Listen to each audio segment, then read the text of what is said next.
A lot of film schools don't teach anything around, what it'll cost or the budget. And Definitely. film certainly, I mean, film to digital changed a big chunk of it because digital is a lot cheaper to shoot. So I was lucky. I started out shooting film, so there's a bunch of things I learned from that with how you can shoot more efficiently with digital.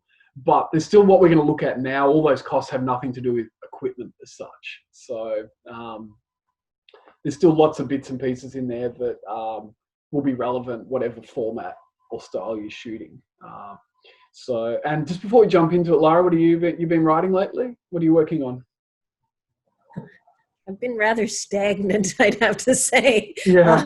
But I'm here looking for some more inspiration. I guess I've been thinking I need to change the format and what I was thinking, and that's why it would fit good in with this workshop, I think. Yep.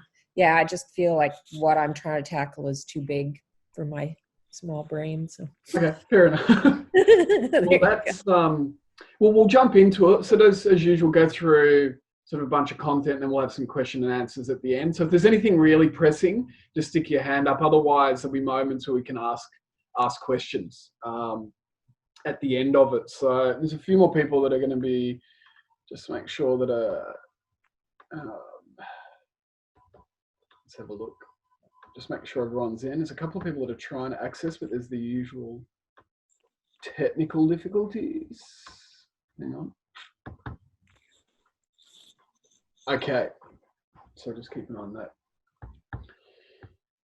Okay, so this is an area I'm really excited to be teaching this one because the fact that I'm just in pre-production now, everything has all been about what's this going to cost, how long is it going to take, and all, and you realize there is that reality of you writing the script, but then you've got to get it made, and that's our goal, to make it.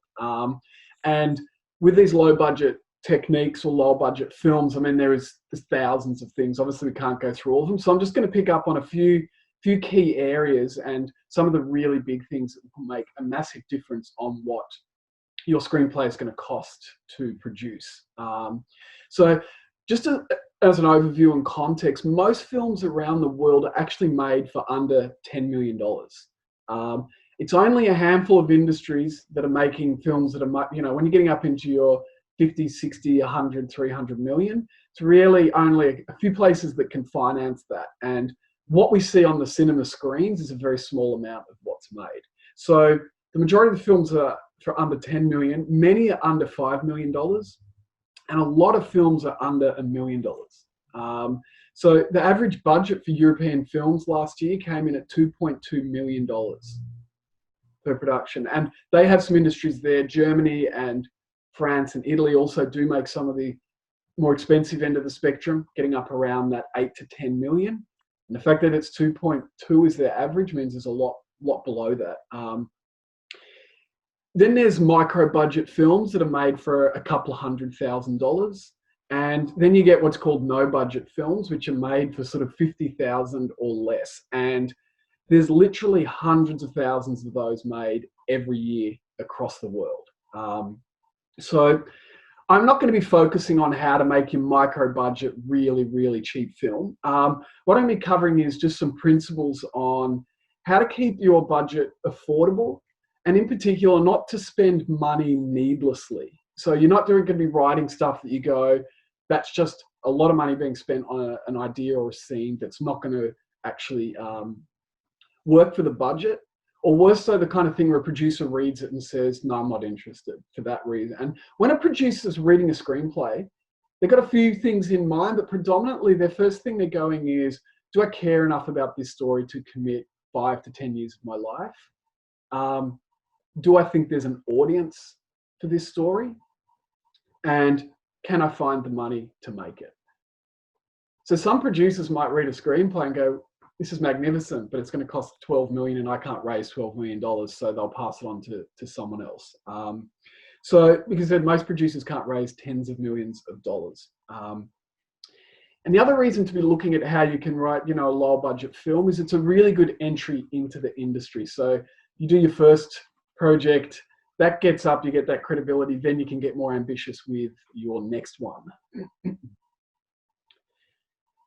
Okay, so that's sort of the overview. I'm going to just go into a couple of the points of those key areas you want to be looking at with your lower budget films. So The first thing is the premise of your film.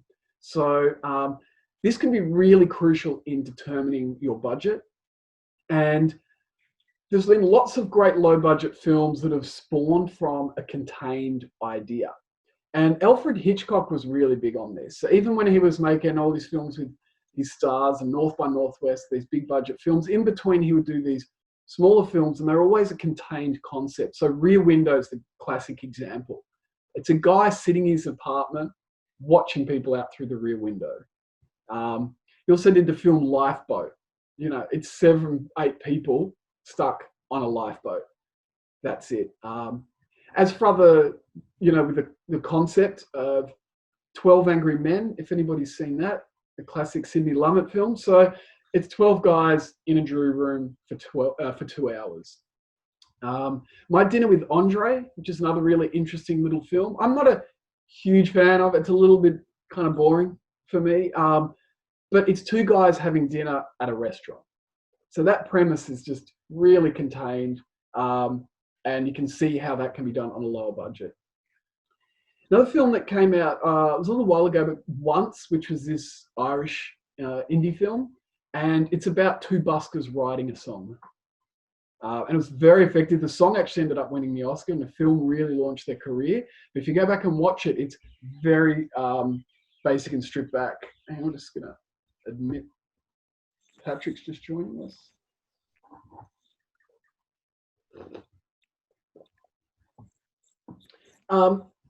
And another one with the premises, I'm not sure if anyone's seen Open Water, which is an cool Aussie horror film. And it's 2 scuba divers bobbing up and down in water, waiting to be eaten by sharks. It's a great film. It's based on a true story. It was the American tourists who were up on the Great Barrier Reef, and they got left behind when they're scuba diving, and they popped up and like the boat's not there, and they're just sitting there waiting for that to happen. The premise could also be a production technique. So the typical one is found footage. So Blair Witch Project really popularized this, and Paranormal Activity was another example. So this is when the film is just watching film that's been found. But it doesn't have to be a horror film. This is one of the misconceptions. People kind of go, they list subgenres of horror and they say found footage. Found footage isn't a subgenre of horror. It's a filmmaking technique. There's a film called Project X, which is a comedy about some university kids having a party at their house, which is found footage.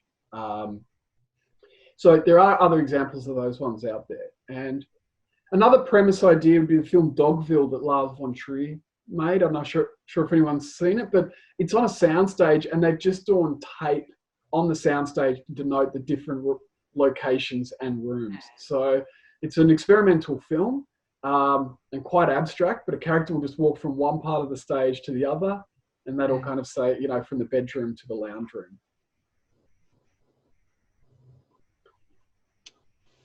Now, those premises are all automatically lean towards a lower budget, but you're not always going to have a concept that is like that. It's going to automatically set you up. So your premise won't be doing that. So now we're going to have a look at a bunch of things you can be doing that with an expanded idea, how you still keep it as contained as you can. And one of those big areas is the cast of your film, or how many characters. Now, writers get caught up thinking, oh, stars are what costs money, so I just won't have stars and it'll be cheaper. But stars will cost you a lot. But even if you don't have stars, you still on a film have to be paying, auditioning, location, getting them to and from location, feeding them. So it's really about the number of cast you have in your screenplay. Will dramatically affect the budget. Casting takes money in and of itself. If you've got to find a lot of roles, you've got to set up lots of casting days, you've got to get lots of people coming through, and that time you might not actually have with a limited budget. It's pretty easy to kind of, and much cheaper to find, you know, 5 actors rather than 25. So one of the approaches to this is how do I keep my cast minimal, is to write a film that just has a really small cast. So something like Before Sunrise, if anyone's seen that, which is a really good film. And it's two people walking around talking. So really small cast. If anyone's seen a film came out several years ago called Buried, I think it's probably the smallest cast I've ever seen. It's one character buried in a coffin underground while they're still alive. And they're talking on their mobile phone, and there's a person off camera. So that's all that we're seeing for the film. So you can come up with a concept that is just very small cast. Your second option for doing this, and I'd argue you want to do it for any screenplay, but your screenplay is you want the minimal amount of cast to tell your story. So when you're going through and writing it, you want to ask yourself these 3 questions about your cast. And when I'm saying cast, obviously I mean your characters. So do I need this character in my story?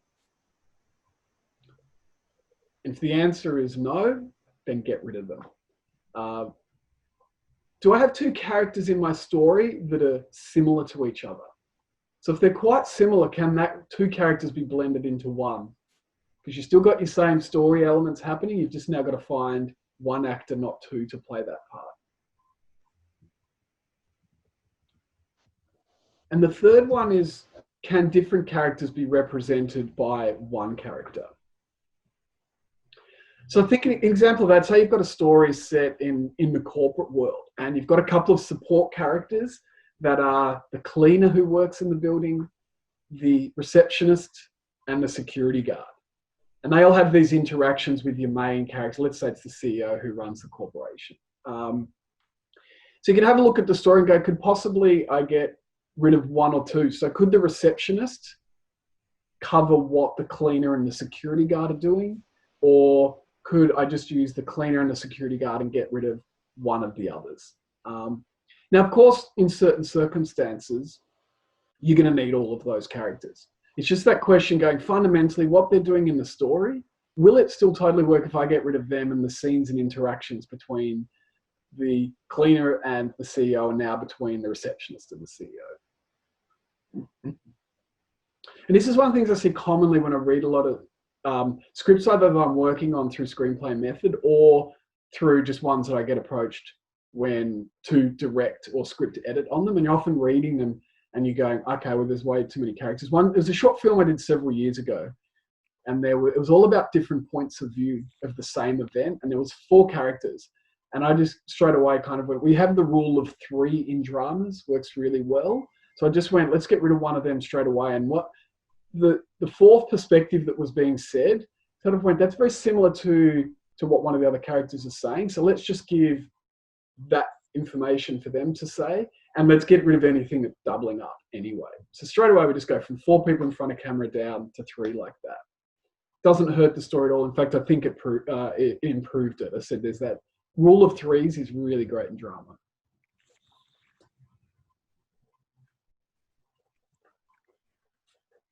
How you going, Patrick? Thanks for joining us.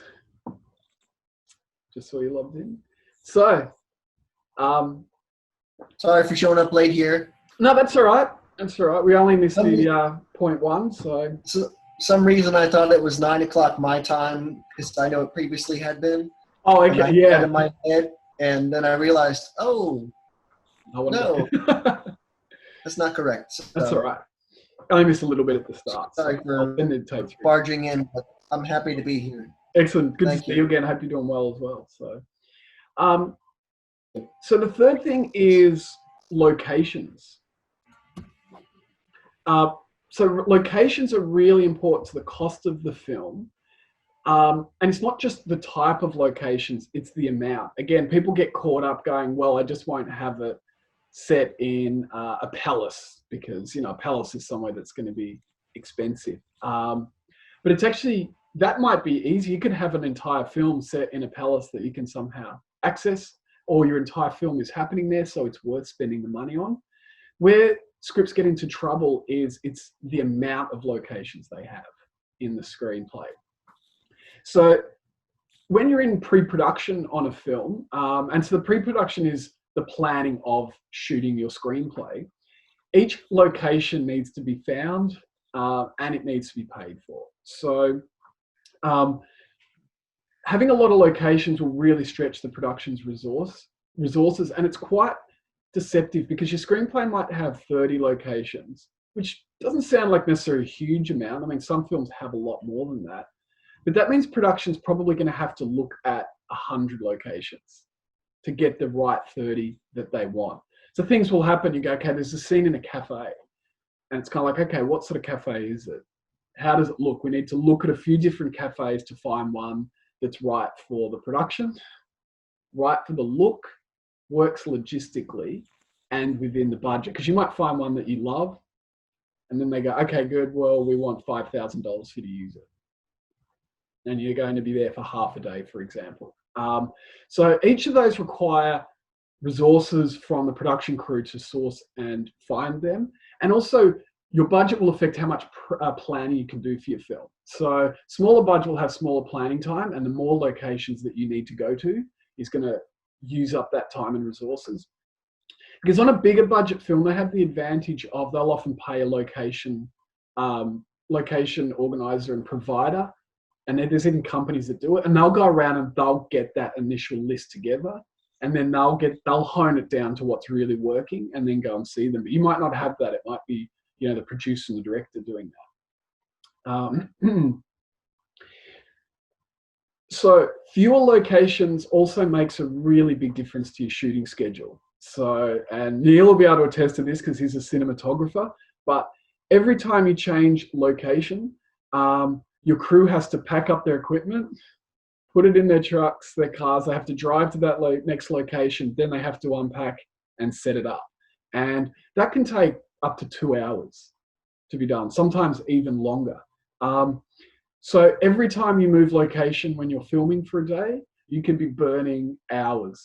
Now think if you've got 3 locations in one day of your schedule, you could be spending 4 or 6 hours not actually shooting your scenes. In fact, Neil, you've probably been on some product where it's taken 4 or 5 hours just to pack up, move, and reset up. Yeah, and I'm going to tell you a story just the opposite. We did a really low budget film, and they had done another shoot there before. So the whole idea was, how can we do this most efficiently? And they already had a standing set. We came in with just a few pieces of furniture, and we made it so they wrote it so they just moved in, so everything's in boxes. Okay. So we could move the boxes around for different sets, and then and then there was a road out back. There was an office up above, and all these places were just with, we could just carry our gear from here to there, and we could do like a 2-week shoot. And get a lot of different locations. There was a junkyard right next door, so we shot a scene there, and so we were able to do a lot. And the big thing is if you're lucky to find that before you start writing, then. Yeah, that's a good example. Sometimes people write a screenplay based on some locations they know they can get. And I mean, if you've got that studio, the great thing is you're getting multiple locations without actually having to move. Yeah. Or do those really big, what they call unit moves. So that will churn up your time. So one way of getting around this, with your scheduling and shooting is a single location film. So all the film happens at one location. So again, Hitchcock loved doing this. So he did with Rope, it's all set in one apartment, and it works in real time. Essentially, it's a stage play. Certainly nowhere near one of his best films, but it was a very contained, cheap film to make. There's Phone Booth, if anyone saw that, which is a really, really great little thriller. And it's set pretty much all in a phone booth. So I think it's on a New York street. It happens there. There's Cube, that thriller that came out in, I think it was the early 90s, which is sort of got a thriller sci-fi element, and that's all built on, it's all set, so that would be similar to the example that Neil's talking about. So the idea, even though they've got to build sets and have a sound stage, it's all contained on that one place, so they're always at the same location. Really cool film came out several years ago, a science fiction film called Moon. Everyone saw that. And again, Moon isn't a film that you can make for $50,000 or $100,000, but it's a science fiction. It's all set on a moon base, and that's where all the action happens. Only a couple of characters, you know, a lot of them we're just seeing on screens and videos, but that's a much cheaper film to make than, say, 2001 Space Odyssey. So if you're going to go for a science fiction and moon setting and it's all in that one contained location, it's a really effective and interesting little film. I suggest you check it out. And the one I mentioned before, Buried, it's a guy in a coffin under the ground. I mean, you don't get more contained as a film location than that. And it works surprisingly well as a film. I was really wondering how they're going to maintain tension and escalation and all those sorts of things through it. But they actually do a really good job of amping that up as it goes along. So the other concept you can do within that is to combine this idea of minimal cast and single location. And the classic one of this is the slasher film. So you take 5 teenagers out to a cabin in the woods and you kill them off one by one through your screenplay. So that's combining all of that. It's like you just need your location and your small cast and you're done. Those ideas are, you know, much cheaper to shoot, and when they're done well, are really effective. This doesn't just have to be horror films. The single location, small cast, we see this a lot with the friendship drama. You know, and this is a group of friends who go away for the weekend. The Big Chill, which is a great film, and this really popularized this storytelling mode. Now, despite that sort of an all-star cast, they're spending their money on their cast, but it's very contained location-wise. That would be the bigger end of the scale. But since then, there's just been endless films that are made like this, where, say, a group of friends go away for a weekend down to the beach, or they go and stay at a farm, and all of this stuff comes out, and things normally, you know, all these relationships are fractured by the ends, and others come back together. And there's just been, you know, hundreds of thousands of films made on that subject matter. And especially if you go to film festivals, you see that a lot. There's all these films with sort of actors you wouldn't know, you know, so they're not established actors, at a single location for a weekend. And it's, you know, they do really well. Interesting storytelling. And then your focus is just about those conflicts and dramas interacting between them, rather than this broad palette that you're working on with multiple locations. Another non-horror example I was just thinking was The Breakfast Club. It all took place at that high school. Perfect. Yeah, that was actually one of the examples I was just going to say. Breakfast Club's a really good example of that. And also then you kind of go, oh, if you're writing it, it's, oh, gee, that's going to be bland. And one of the little tricks with it, and I look a bit at this in screenplay method, well, one Step-A-Day Screenplay, when we get into the plotting section of the course, and you do what's called French scenes. So you kind of go, we're going to have some stuff happen in the lounge, and then we're going to have some stuff in the kitchen, and then there's going to be the characters that go off to their bedrooms, you know, the couples that go off in their bedrooms and they bitch about the other couples, and some stuff in the backyard. So you're finding your variation and contrast within that location. And 12 Angry Men does that really well. If you have a look, and they just go off, you know, they've set up, there's the water fountain where they're getting a, you know, drink, and then they've got the window area, and then when they're putting their jackets, and they'll break up these little moments like that. And Breakfast Club's the same. Just what I was going to talk about it, which you go around to different parts of the school and the classroom. So you can still keep lots of, you know, dynamic visuals and variations happening. It doesn't feel, just go, oh, it's going to be people just sitting on a lounge, you know, talking. Now, obviously, not all films are going to be able to have just one location. So the other part with minimizing the location, and this is a technique I used when Beth and I were writing The Surrogate. And what you have is you have one main location where a big chunk of your film happens, and then several other locations. And again, Hitchcock was a genius on how he was doing it. And this is what he did with Psycho. If you watch Psycho, the majority of the film is set at Bates Motel. Once we get to Bates Motel, they duck off to some other locations briefly, like the sheriff's house and the church. We cut back to Marion's lover talking with his sister. But predominantly, after they set up the start, most of the film happens at that location. And Clerks, which was that great little 90s comedy film, that's the same thing. The majority of the film is set at the convenience store. So we do see his house, we do go to the video store, a little bit outside, but most of the screen time is happening at that location. Because certain ideas are just not going to be able to work at a single location, and we don't want every idea that we're having to write to be pinned down like that.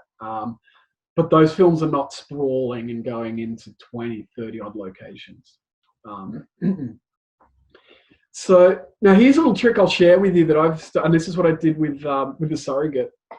And this is something I learned after shooting a bunch of films as well as writing them. If you have a separate, each location that you have, so you might have your main location, each location you want to have at least 5 screenplay pages dedicated to that location. So the question is, why 5? Now, we know as writers that 1 page on the screenplay equals about 1 minute of screen time. And 5 minutes of shooting in one day is realistic on a lower budget film. So once you've got your screenplay, they're going to go, well, how many pages can we shoot per day? This is what a project will work off. Is this, really big budget where we're going to be shooting 1 minute of screen time a day? TV shows might be shooting 9, 10, 11, 12 minutes a day, which is easier if you've got 2 cameras. On a low budget or an indie film, 5 pages a day is sort of a reasonable amount. So the idea of once you've got a location in your screenplay, if you dedicate 5 minutes to it, that means the crew is going to be shooting there for the whole day. So they need to find one location and spend the whole day there. And for example, if you're filming in a hospital and there's a 2-minute scene at the hospital, think, can I put another scene at that location and try and turn it into 5 pages? It doesn't have to be the same scene. We might just go, perhaps there's a scene that can happen elsewhere in the hospital, or potentially it's an extension of that same scene. Even better, can it expand and maybe find 10 pages of story at that location?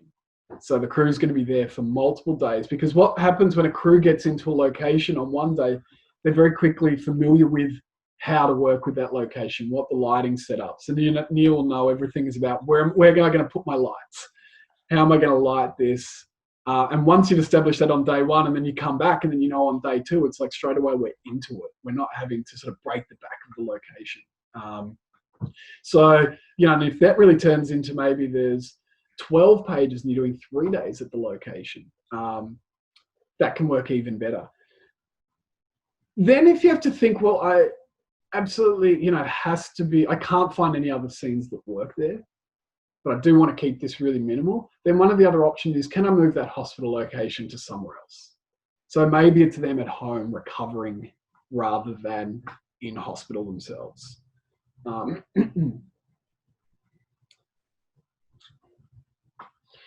Again, though, this will really depend on what your story is happening. If you've got to have a scene in it and it's only at that location, it's got to be shorter, then you do need that in your screenplay.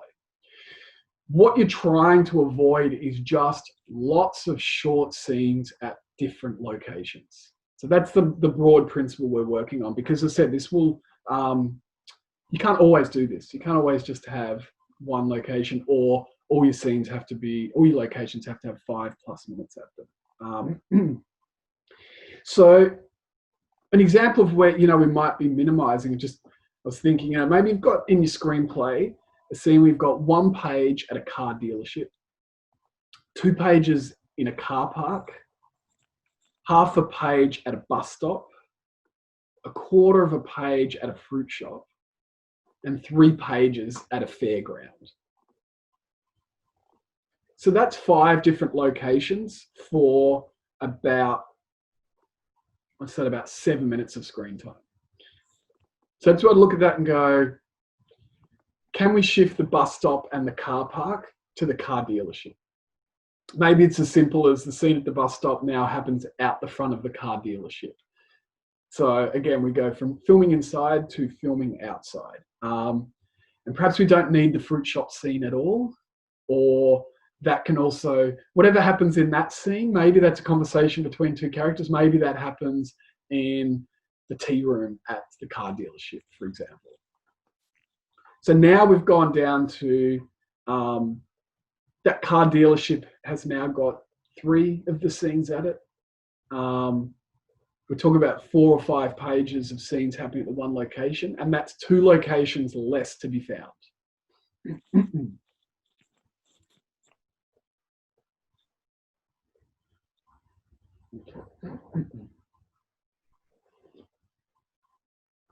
Just talking about locations, how do you make the difference between doing what could be a studio shot or better to be done on location? How do you, so it broke up the Well, first if bit? you, film script which I've written, which you've read, I figure I can figure even all the internal scenes, whichever country it's in the studio. Yeah. In fact, there's only one street scene which needs to be shot in the actual location of the film. Yeah. Is it a better balance to use studio shots for that, or should it depends. So with certain films, the budget will be we can only shoot on location. And this is where you're getting into the more medium budget size. You know, if the budget is over $1 million, especially when you're getting into sort of a 2 million, then what will happen is sets will start to be built, because it's actually cheaper to use sets than locations sometimes. Not so much because of the hiring cost, but it means that you can shoot during the daytime, which is I'm about to get onto about when you're shooting the time of day. But in the studio, you can completely control the environment, and your crew can come in and work in day hours, which is cheaper than night. It'll really depend on what size the budget. Once you're getting into the small stuff, especially when you're getting around that kind of a couple $100,000, usually that will be all location rather than studio space, because you've got to build the sets. So this is why it depends a little bit on the project, and that's why I'm not saying we're just looking at micro budget films. But if you've got a film that you go, we're going to raise $300,000, or even if it's a film that's, you know, $1 million, that's $1 million's just really not a lot on a production. And if they're looking at $1 million, they're probably going to say, let's find a house to film at rather than build a set. So it'll depend a little bit on that size. But certainly when you get into sets, that's where you can get more locations all built in the one place. So that can make a big difference. Okay, the 4th point, which is another really big one, which is the number of scenes in your screenplay. So the question is do I really need this scene in my screenplay? And this is a really big question for 2 reasons. Firstly, it keeps your budget lower. And secondly, it makes your screenplay better. So as a writer, you know, screenplays, you know, the best way to tell the story is to use the minimal amount of time, locations, and characters that are required. So we want to get rid of anything that's excess. So if you don't really need that scene in your screenplay, just cut it out. And it's always good writing anyway. You need to get brutal with stuff. There's always going to be things, especially in your early drafts, that are stuff that can just go from that. And draft by draft, that gets easier. And I was just reading, actually it was Daryl, for you guys who know him, I just did screenplay coverage on his feature film, which he just finished the 3rd draft, which is exciting. And it's a really, really good little project. But because it's an earlier draft, some of the notes I had were just like, there's a bunch of scenes you just don't need. Like really, I'm getting what's happening in the story without those scenes. So automatically by pulling a few of those scenes out, the story gets better, gets more concise, and then it gets cheaper automatically. So the key bit is just eliminating the needlessly expensive scenes. So again, it's not about going, we need to get rid of everything so it doesn't cost anything, but it's things that are going, it's needlessly going to cost money. And I'll give a really good example of this. It was on a feature film screenplay. I was doing feedback for someone on last year, and I was actually mentoring them on the project as well. And they were going to self-finance this project. And essentially it was a family story, and the opening scene was set in 1950, seeing this young family. It turns out they end up having 5 children. So we see them in 1950 with their first children. We see them again in the second scene is 1960 with, they've now got 3. 1970, they've now got all of their 5 kids. And when I read that, that was the first 4 pages of the screenplay. So straight away, you know, some people go, oh, a period film is a problem. A scene in 1950 isn't necessarily a problem. A scene in 1820 isn't necessarily expensive. Imagine you've got a film set in 1820 and it's out in the bush and it's 2 characters. Your only cost is the costumes, because, you know, trees all still look the same back then as they do now. And you're not in a city where you've got to have vintage cars and you have to digitally remove different types of power lines and you have to get 150 extras all dressed in these costumes. So again, a period film in and of itself doesn't necessarily have to be expensive. But when I read this, those first 3 scenes were setups for the context of the family. And I'm reading it going, well, if that's in 3 decades, none of those actors can double up except a couple of the adults. So the 1950s scene, you got to get your 3 kids, and then in the 1960s and 70s, each time you've got to replace those child actors, because by the time we get into the 3rd scene, they've gone from being 5-year-olds to 15-year-olds. And so what it was, I said to him, in your first 4 pages, you have to cast 12 actors. And out of those 12, only 2 of them are going to appear after page 4 for the rest of the film. That's a lot of work to find that cast. And I was asking what it was, like why those scenes were in there. And she was sort of saying, I need to set up the family in this context. And I kind of said, okay, perfect. That's what you need to tell the story. Just pick one of those eras. It doesn't matter whether it's the 50s, 60s, or 70s. Just pick that one era that creates the context of the family to set up the story. And then you only need to be finding your, forecast, and 2 of them are going to be pushing on. So you're going to find all of your cast, but they're going to be able to be used later on as well, or you just need them for that time period. And also said, make that scene a longer one as well. So use your 4 or 5 minute opening just in that era, and then straight away, all the elements are stripped back. The screenplay is more concise, and it still works because we understand the context of her family now.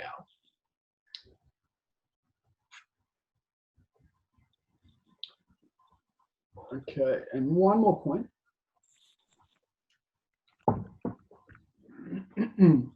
And back also on that example, that probably comes down to that less is more, which often will work in film, as we have a tendency of going, we need to put too many elements in there. The final point I want to look at before we get into some questions is the time of day that your scenes are set. Again, this is another really big one. So the time of day is crucial, is the difference of where those scenes are set. So if we have a look, if you've got a night scene at a train station, that's a quantum leap from a day scene in somebody's backyard. So once you're shooting night exteriors, you have a lot of lighting stuff to set up. It can be hours. You know, even on productions, that could be 2, 3, 4 hours just to set up that lighting. So that's very different than in a backyard of someone's house during the day. Now, this isn't to say that nighttime is a problem. It's just where you set the scenes with the time of day. So an interior, so if you're in someone's bedroom at night, that's obviously very different than shooting in a street or train station at night. So when you're in interiors in the house, because that even can be filmed during the day, you can black the windows out, or it possibly will be sets, as Anne was asking. And again, it's a balance within your screenplay. We're not sort of saying you want everything just to be daylight outside. Some films are all set at night and some are all set at day, which works, but you just want to find a balance in your screenplay. If you've got lots and lots of scenes that are happening outdoors at night, that is just going to be a slower film to shoot and therefore more expensive.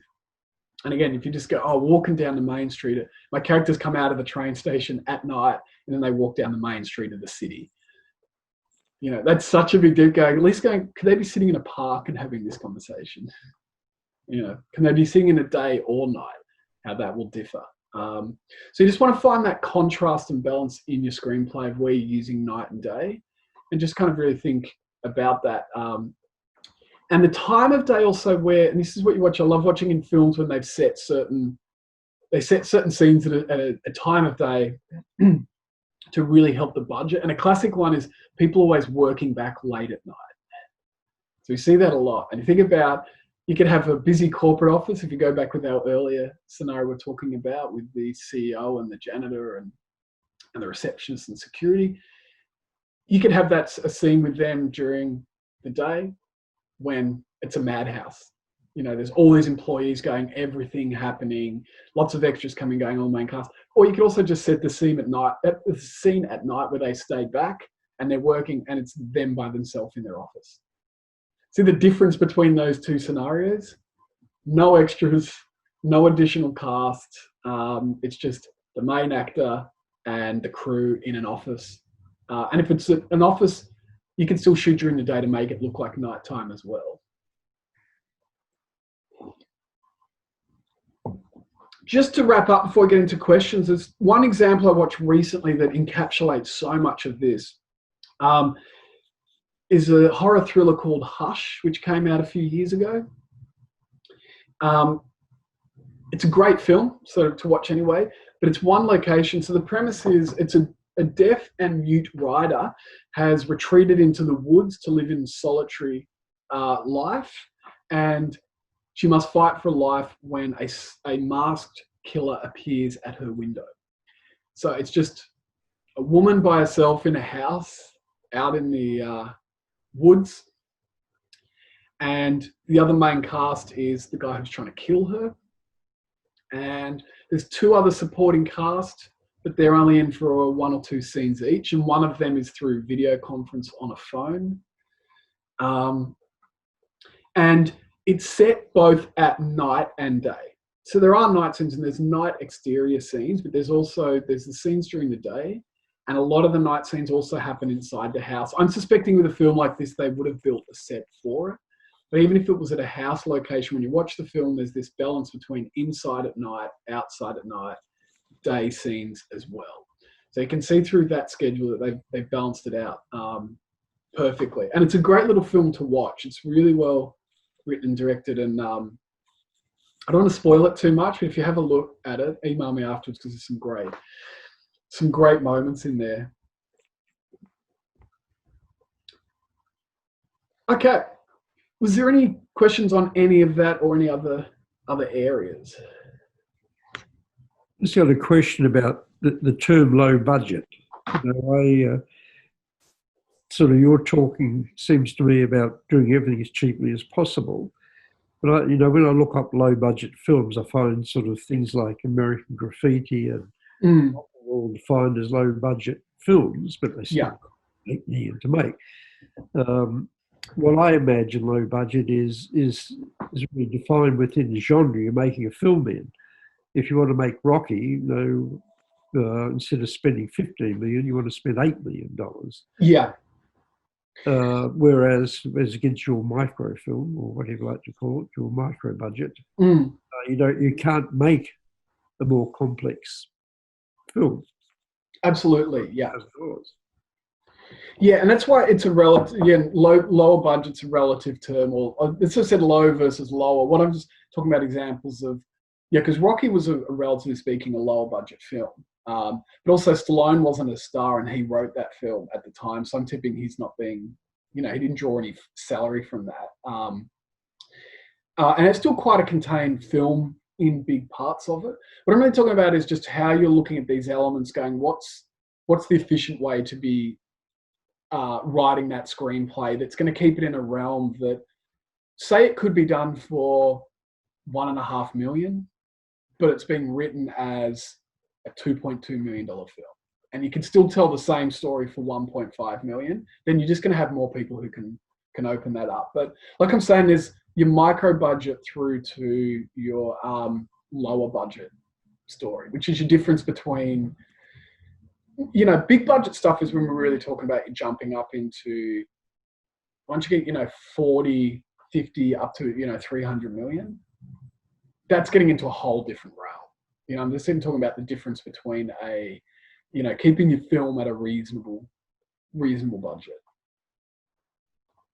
Right. And also, it's interesting, something like Rocky, and there's some of those examples where they talk about these films that will, a low budget and they only cost this amount to make, but also if they adjust them seasonally, it works out to be quite a bit, some of them. So, you just see these examples and they go, it only costs this amount. And you go, well, if they're doing that now, that actually would be, that would be $1 million film or more. Night of the Living Dead's a really good example of that. Small cast out in almost single location at a farmhouse getting wiped off one by one with zombies. And it was a lower budget one, but if that was going to be made today, that still would be a couple million. Yeah. Any other stuff? I did have a question. So if you're writing a film that you're not going to be involved with the production of necessarily, Yeah. should you write the film the way to the ideal that you would like to see it done and allow the producer to, say that's got to go, whatever. Obviously, you'd like to keep script control. Yeah. But do you write the film the ideal way that you'd like to see it, and it's someone else's issue because you're just the writer on that film? Well, the answer will depend on how many producers you want to be interested who potentially can finance the film. I would say you want to be taking that budget stuff into account. It's this stuff I'm talking about when you just don't necessarily need it. And it's depending on the producer. If they're reading it, okay, here would be the example. You read the first page and there's 15 elephants stampeding down the main road of a city. Now, if the producer's reading that, they're going to go of two things. They're like, how am I going to find 12 elephants? And I'm going to shut off part of a city. And then I've got all this. But then the bit is they're going to go, if I'm going to do that, I absolutely know that I have to do that for the story to work. That would be the example of that. You might be able, a producer might be able to go, yeah, I can do that, but that's suddenly now a much more complex and expensive scene to be making. So it's really just that bit when you read it and go, oh, okay, well, the story works. And incidentally, it only has 4 locations. It only has 5 cast members, and it's deliberately writing. Because the other bit, if you're, you want to get your films made. And that's the bit when you read. There's someone I know, a short film I directed a few years ago, and the budget was lower on that, and it was all set in one bar, which is great. And I was like, cool, we just need to find the bar that works perfect. All the film's set there. And there's a scene when there's 30 extras. We're going, that's not a problem. It's just one scene. That's where we'll spend our time and money for that big scene, but it's just not 30 people in the bar for every scene, and it's not in the bar, and then the characters aren't out on the street, then they're not getting on a train, and in this, it's just a bar in the city. So, because the other thing is just taking into account, if you write a great film that's $50 million to make, that's great, but you just got to get it into the hands of people who can make $50 million films. Thank you. Or more, yeah. And to say, now with studio, it's pretty much the big end stuff is just studio films, You don't kind of write a $300 million film and then walk up to a studio and they go, okay, cool, we'll take it.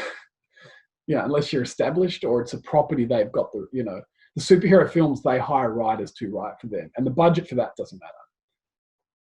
They don't care. I'm just talking about if you're outside of that studio system, which is the majority of films. Independent films, yeah. Yeah. Which is that outside of Hollywood is pretty much all other filmmaking. Yeah, even big industries, if you have a look at a lot of stuff, a lot of stuff made in the UK is still under $5 million. Because the other thing is you've got to make the money back. Yeah. If you write a $50 million, that's the other thing. If you write a $50 million film, then by the time it's marketed, it might be up around 80 million, which means it's got to make at least 300 to be profitable. Right. It's quite a gamble. Good point. Any other? Those UK films, they usually feature a well-known cast member. Mm. So how much of that budget would go into the cast, to the using the established actors? Yeah, sometimes a big. It's less than 5 million. How much will go to casting? It would depend on who the cast member is and what the production itself is. So a film is, they might go, we're going to spend most of our money on the cast. So that's one of the other bits. It's that balancing out. So they kind of go, we've got 5 million. We want to spend a big chunk of that on getting a really good cast. So we can't spend a lot on how many days we shoot. And the other thing is, scheduling comes down to just how many days you can shoot, because every day costs money. So it might be like, if you've written a film, they go, okay, we're going to spend a lot on the cast and we can shoot this film in 40 days. Great. But if there's lots of locations and it's got to be a 50-day shoot, and then they go, we can't shoot 50, we can only shoot 40, then you have to decide, do I get rid of scenes? Do I get rid of cast? Do I drop that level? The cast can be a big chunk, but it'll depend on who it is and what the project is. Like, I don't know, on certain ones you hear that, you know, so-and-so got paid this amount. But then there's lots of name actors who do lower budget films because they really like the project. So it really, on proportion of the budget, it really depends on what they're actually, which sort of production they're doing. So on a, you know, if you're going to hire an absolute A-list actor, that just adds 30 million to your film straight away. If they're doing a big studio film, but they might, the actors, and they kind of go, I want to do this little indie, it's just a $5 million film, and they're only going to get paid, maybe $100,000 to make it because it's a pet project. So that's kind of like it depends, really. Yep. Hmm. Oftentimes we would, on these productions that I worked on, and they were really low budget, but we would kind of do something different. Instead of reducing the cast, we'd get a couple name actors for 1 day or 2 day each, and then write those scenes. So the chief of police, and you shoot them out in a day, and then you string those scenes throughout the movie, so Yeah. It feels like they're in the whole movie, but it's actually just 1 or 2 days of shooting, and then. Yeah, that's a really good example. That's getting into a whole other your production techniques, which are down the track. I'll be doing some more stuff around that, but that's the bit. Yeah, when you just go, that's really good when you give a character, they're only in it for 4 scenes. But yeah, you get someone who is a really named one, and you come in and you do their 4 scenes in 1 day, which becomes a scheduling thing. So they're actually they're not on set for a huge amount of time. That's another good trick. And you will have these characters even in The Surrogate, which we've written with a very concise cast and locations, but we've still got certain characters that are in it for only 2 scenes, but we absolutely need them for those 2 scenes. But we just make sure we got them for the day. But there's a million tricks as well on how, when you actually get into that physical production, of how you make that happen. Really just kind of go, and the difference if a producer reads the script and go, I got to find 62 actors and 44 locations, or they read something and they go, 9 locations and 12 casts for the whole film. It's a different type of film that's being made. And there are lots of other production techniques or tricks how you can get around. I'm still writing this, family drama piece. So but I can see from this morning the difference between writing the book and doing the screenplay. For example, I've got a cast of thousands. It seems like it's just a family, with 11 siblings, and of course, so what I'm realizing, well, as you're saying, some of those are going to have to be joined together. Yeah. And the 2 brothers that go off to war, for example, they can become one. So it's been good just to think about how you would adapt the book to the screenplay. And of course, the other dilemma that I've just realized is, of course, it's you know, they start off as children and become adults, and I think, well, so that just in terms of the casting, it's going to be more difficult because they're going to have to be different periods of time, you know, as different as children and then as young adults and then, you know, fully fledged adults. So it's going to be interesting. So I hadn't thought about those issues before.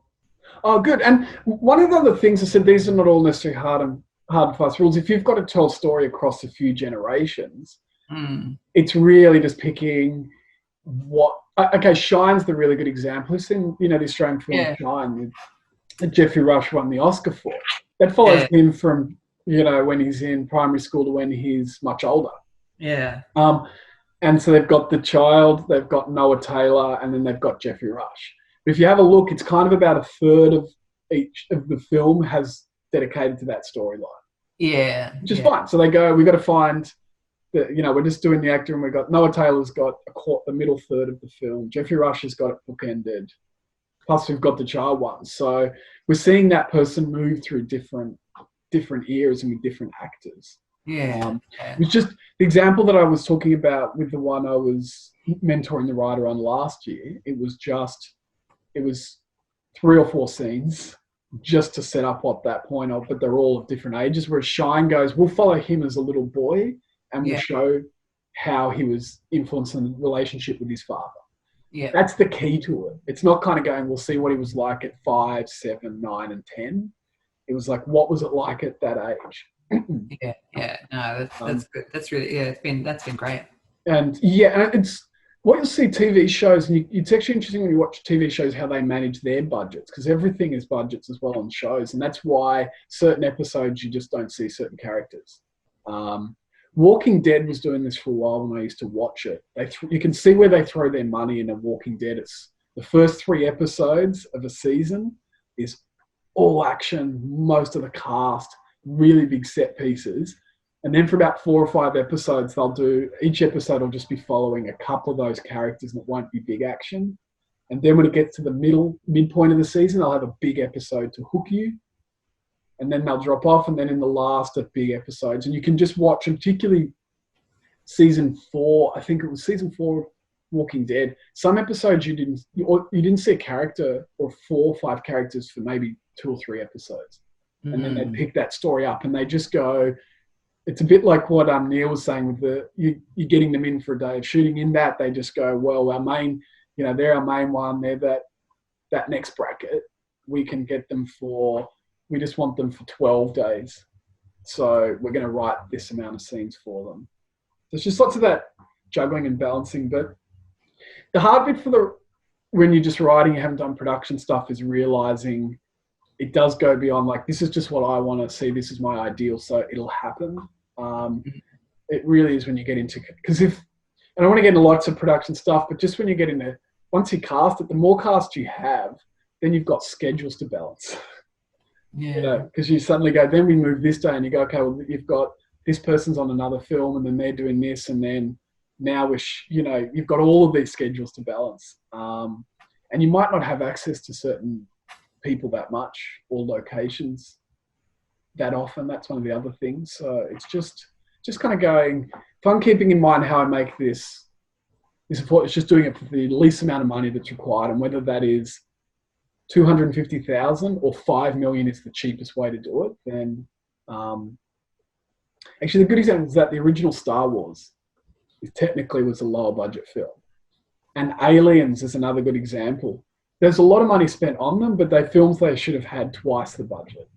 So Aliens shot for this crazy amount, about $18 million. And when you watch that film, it's extraordinary. And it's just, there were a lot of production techniques that they did. What it is they found a way to make what really was probably a $50 million film for 18. But they came off the success of Terminator, you know. That really helped, because that was James Cameron and his producer. Any other stuff? And not necessarily budget, if it's any other script writing questions.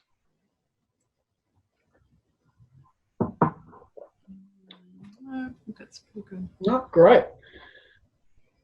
Okay, well, thank you very much for joining me. It was fun. If there's any follow-up questions, feel free to contact me. and yeah, keep writing away with just some of those things in Yeah, mind. in mind. Yeah, that's great. Thanks, David. Excellent. Okay, I'll catch you. I'm probably going to do one again in a couple of weeks, so I'll see you then. Great. Yeah, that's great. Thank you. Okay, see you Thank you, later. David. Bye, everybody. Bye. Bye-bye.